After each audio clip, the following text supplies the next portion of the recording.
Just want to welcome you young people, for student government.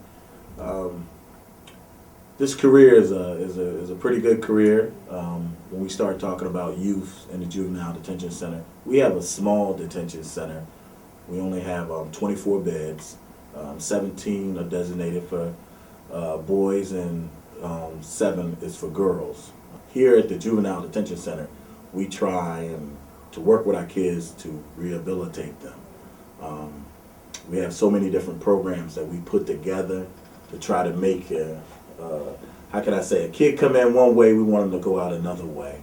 We want to work with them and try to get some kind of social program with them. We have 2 social workers on staff with us that works closely with the court system and also work with our kids to take them to the program that they need, because a lot of the youth have trouble. Some of these youth are just like you young people. They're your peers, and maybe they made some mistakes, and some of them have made mistakes that we can actually fix, and we can find the right program to help them become a better citizen and get on that right path. And that's really like our mission here at the detention center, is to try to help them get back on the right path. As young people, and I know you know as well as I know, we all make mistakes, and so we all get second chances.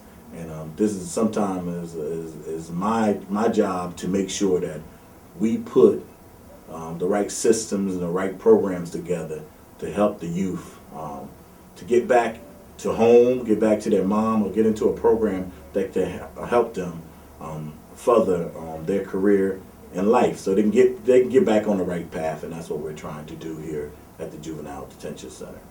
Every kid here has to go to school. It doesn't matter if you finish school, if you went to the 12th grade and graduated, if you come up here in the detention center, you have to go to school 5 days a week. We have 2 teachers, 2 what we would call, I'll say, regular teachers, and then we have a special ed teacher. So we have the teachers that can take care of the needs, and all our teachers teach different subjects. Some will teach English, some will teach history, and so wherever the kid is in school, at his local school, when he comes here, we'll pick up from there. We'll communicate with the school, and they'll tell us where he's at, and we will pick it up for him. Friday night, we have church come in, where the church can come in, and we don't make them go to church, but we make that available for them to go to church. We have visiting on a couple nights where their parents and grandparents may come and visit them, so they could come visit them. We also have a gym, and the kids come down and they play in the gym. We have a ping pong table and an air hockey game that we just purchased, so we have them play those games. I also have a book club that comes in from the college. AmeriCorps sponsors a book club. They come in and get the young men and women together and have a book club, which has been really good for us. Getting the kids off to read even more outside of school, and they really like this book club that we have. And then we also have Rutgers Law that come in, and these are law students, and the law students will come in and they give them a class on different laws, and talk about street law and different kind of things like that from Rutgers Law School in Camden. But we try to make it interesting. We have a movie night, and I know some people will say, well, the kids are locked up, but in this environment, you have to have different things to keep their attentions positive. So we try to keep having different positive things. One of the things you need to know is that the kids that we have here, they're not all the kids that behaved in school. Some of them never went to school. And so you have to have different things set up to control their behavior. Our goal is to work in the community. If a kid don't have to be locked up here, we don't want them locked up here. But that doesn't mean that we can't still monitor them and work with their parents and get them on the right road. So I believe that that's what we're trying to do here at the Burlington County Juvenile Detention Center. All right, I'm going to talk to you a little bit about our budget, because you're going to be in a budget class, and you're going to be working on a budget. Now, the budget here at the Juvenile Detention Center is probably one of the smallest budgets you're going to work on, but at the same time, it's probably one of the most important budgets that you're going to work on, because that budget is for the youth. It's for the children of Burlington County. So when you look at our budget, just don't look at it in numbers, because you have to think of the service that we have here, that helping our youth get back on the right path. So I know when we think about budgets, we think about just numbers, and we say, okay, we got to take these numbers away. We got to cut these numbers away. We don't got enough money.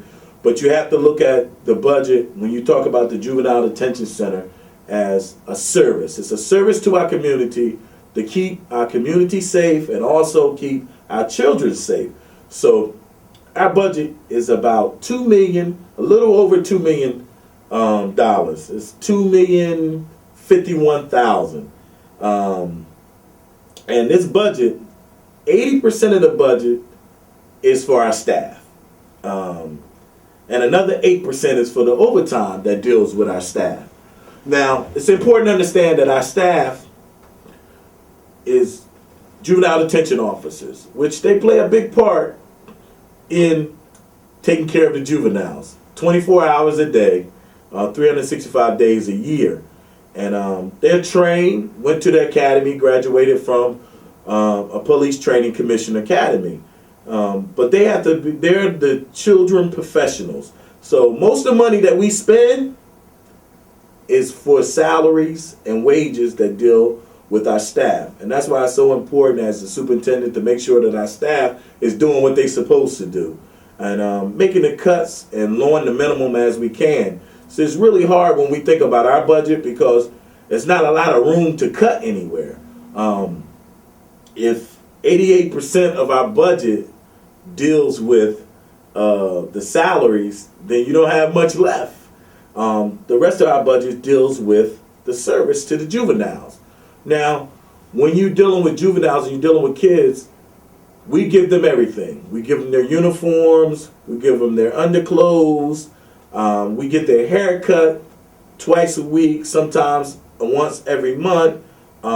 We supply them with everything, deodorant, everything, their shoes, and we have to take care of them.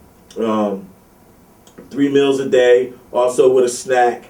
So when you look at our budget and you're going through our budget and you look at our supplies, when you look at the juvenile supplies, you have to understand that those are supplies that we have to give to our youth.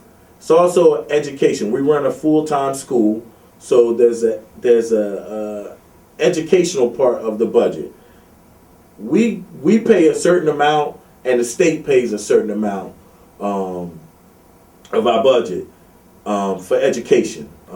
Every October 15th, the state takes account, and they'll take account and see how many kids you have in your detention center, and they give us $4,500 per kid.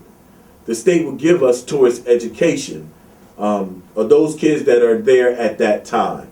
And that's how we get our education budget. We give a part, and the state gives us a part.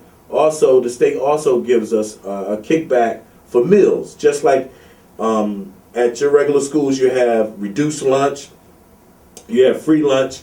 Well, the state recognized this, our department, because we have a real school. They give us kickbacks for lunch too, so we get that. So that's the kind of revenue that you get. But I would say to you that this is not a revenue-making business, and that when you look at our budget, you can't look at, okay, well, how much money do they make? Because this is not a budget that's set up to make money. We have 3 different contracts with 3 other different counties, which they give us money to keep their juvenile. Mercer County gives us money to keep their juveniles. Gloucester County give us a portion of money to keep their juveniles, and also Salem County. And at time to time, we would have some of those kids in our facility. But you can't guarantee that kind of money and say, well, okay, well, we get more kids, we'll get more money, but that's not what the program is about, and that's not what the detention center is about, and that wouldn't be about, the mission is not to make money. The mission is to be a service to our youth, and in being a service to our youth is to be in a service to our community. So when you look at our budget, when you look at our budget and start to put together, one of the most important things you have to really care and understand that this